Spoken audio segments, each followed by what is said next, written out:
आम्ही संभाजी शिवाजी भोसला आम्ही इथे कसे न येऊन कसं चाललं होतं? आज या महाराष्ट्राची अवस्था बघितली तर वाटतं आबासाहेबांनी याचसाठी का निर्मिती होती रे? याचसाठी का साहेबांनी स्वप्न बघितलं तो स्वतःच? म्हणून आम्हाला यावंच लागतं. फक्त शिवाजी महाराज की जय, संभाजी महाराज की जय म्हणत दाढी वाढवली आणि कपाळावर चंद्रकोर करलं म्हणजे काम झालं असं होत नाही. एकीकडे आया बहिणींच्या अत्याचार होत आहे आणि त्या गोष्टी न बघता फक्त कपाळावर चंद्रकोर मिरवत फिरायचं, ही कुठली महाराष्ट्राची रीत? नारी का सन्मान करो असं म्हणायचं आणि दाढी राखत फिरणारे मात्र फक्त बघत बसायचं, असं कुठली रीत? जर नारी का खरंच सन्मान करायचा असेल तर त्या आया बहिणींच्या होणारे अत्याचार रोखण्यासाठी ते दाढी वाढवलेले आणि कपाळावर चंद्रकोर मिरवणारे त्याला एकवटलेच पाहिजे आणि महाराष्ट्राला पुन्हा स्वराज्याच्या दिशेने घेऊन गेलं पाहिजे. तर आबासाहेब महाराजांचं आणि आऊसाहेब जिजाऊंचं स्वप्न साकार होईल. यासाठी मात्र प्रत्येक महाराष्ट्रीयांना एकत्र येऊन काम करायला पाहिजे. एके वेळची गोष्ट आहे. मला माझ्या पत्नी म्हणजे सईबाईंच्यावर येसुबाईंच्यावर मला काव्य लिहायचं होतं. काव्य लिहिण्यासाठी बसलो. बुधभूषण लिहिलेलं होतं, अनेक कविता केलेल्या होत्या, पण काव्य सुचत नव्हतं. काय करायचं हेच समजत नव्हतं. पानं रिकामी पडत होती, अक्षरं तशीच उमटायच्या विचारत होती, पण शब्द सुचत नव्हते. यत्र नार्यस्तु पूज्यन्ते रमन्ते तत्र देवता अशा अनेक ओळी ऐकलेल्या होत्या, पण त्यातली कुठलीच ओळ तिच्यासारखी नव्हती असं वाटायला लागलं. काय करायचा हा प्रश्न अगदी आवाजून कडसमजून होता. आणि त्याच वेळेला एक प्रसंग घडला. हरजीराजे दाजी साहेबांनी माझ्यासाठी दुसऱ्या लग्नाचा प्रस्ताव पुढे आणला आणि मग मनात विचार घेऊ लागले, हा समाज आज देखील त्याच दिशेने वाटचाल करताना दिसतोय, कुठेतरी हे बदलायला पाहिजे. आणि तेव्हा पुन्हा मी जाहिरात लेखी घेऊन बसलो आणि मग लक्षात येऊ लागलं माझ्या पत्नीचं महत्व. आणि त्यावेळेला आपोआप शब्द लेखीतून बाहेर पडू लागले, श्री सखी राज्ञी जयती.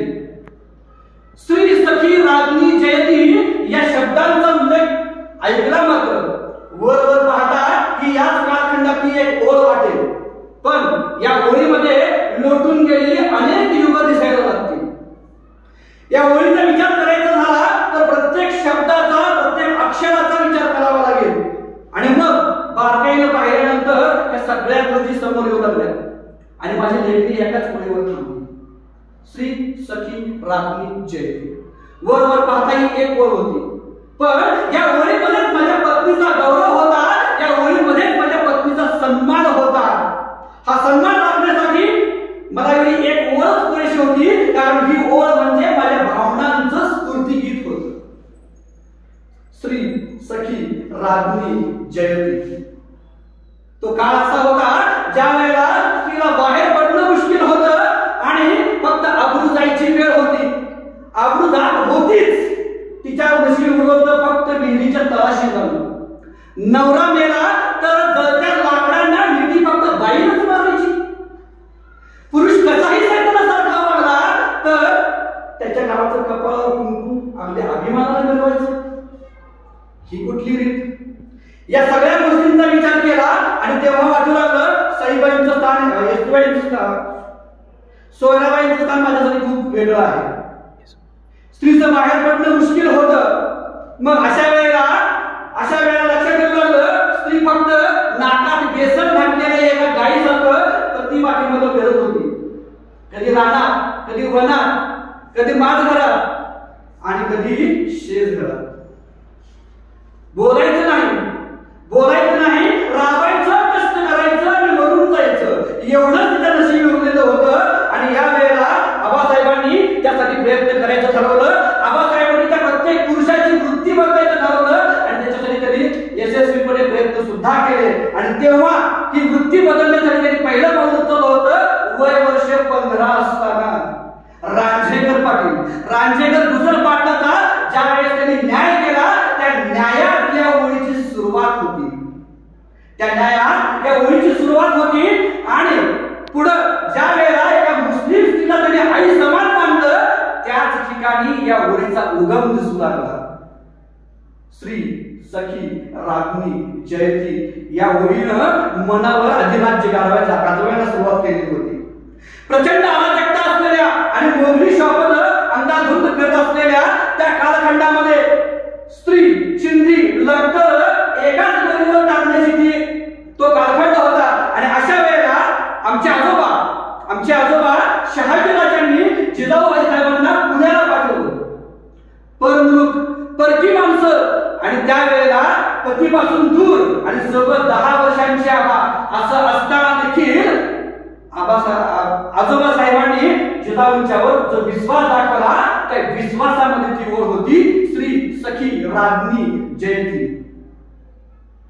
तो विश्वास डोक्यात ठेवून आबासाहेबांनी पुढे प्रयत्न करायला सुरुवात केली. आणि त्या कालखंडाचा विचार करायचा करत असताना लक्षात आलं आऊसाहेबांच्या आधीचा काळ, ज्या आऊसाहेबांच्या आधीच्या कालखंडाचा विचार केला तर त्यावेळेला तर याच्याची गुण अधिक भयानक परिस्थिती होती.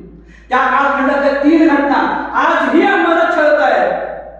त्यातली पहिली घटना जमदग्नी ऋषींच्या पत्नीची घटना.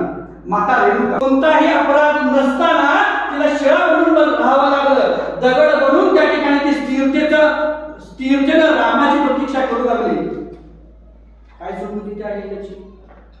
याच्यानंतर प्रश्न पडतो तो तिसरा मुद्दा काय असेल, तर तो तिसरा मुद्दा मनाला भेदणारा छेदणारा असा आहे. तो तिसरा मुद्दा हा आहे, जेव्हा पत्नी जिवंत असताना ती पुरुषापासून काही कारणास्तव वेगळी असेल आणि त्यावेळेला त्याला पूजा करायची असेल तर त्यावेळेला तिच्या ऐवजी सुपारी ठेवली जाते. ही ती प्रथा. या प्रथेमुळे समाजातलं आणि कुटुंबातलं स्त्रीचं स्थान संपुष्टात आलं,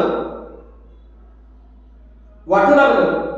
यासाठी आबासाहेबांनी हे स्वराज्य निर्मिलं होतं. यासाठी आऊसाहेबांनी आपलं आयुष्य झिजवलेलं होतं. या सगळ्या गोष्टींचा विचार करता तेव्हा लक्षात येऊ लागलं हे कुठेतरी बदललं पाहिजे.